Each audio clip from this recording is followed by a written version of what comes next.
آج کل کے پیارے پیارے نوجوان بچے، بہترین جوانی کے مالک، اس جوانی کے دوران اگر وہ سجدہ کریں، اللہ تعالیٰ کو ان کے سجدوں پر رشک آئے، اللہ کی محبت کے جذبات ان پر نچھاور ہوں،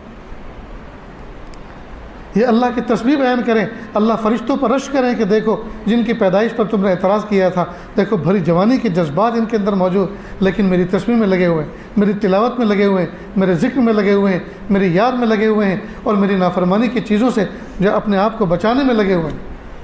تو جوانی کے سجدے قبول، جوانی کا ذکر قبول،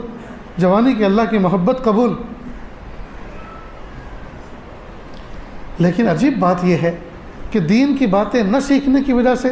نہ سمجھنے کی وجہ سے، ان کو فالو نہ کرنے کی وجہ سے آج ہم اللہ کی رحمتوں سے اتنے دور ہو گئے ہیں، اتنی دور ہو گئے ہیں، ہمارے دلوں میں اندھیروں نے ڈیرے ڈال دیے،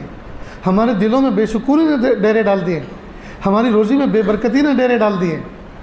ہمارے دل اور دماغ کے اندر ٹینشنوں نے جگہ بنا لی ہے، ہمارے دل اور دماغ کے اندر ڈپریشن نے جگہ بنا لی ہے، ہم جو ہے بھری جوانی کے اندر بیماریوں میں جکڑے گئے اور پکڑے گئے، اللہ کی رحمتوں سے دور ہونے کی وجہ سے، اللہ تعالیٰ کے احکام پر عمل نہ کرنے کی وجہ سے۔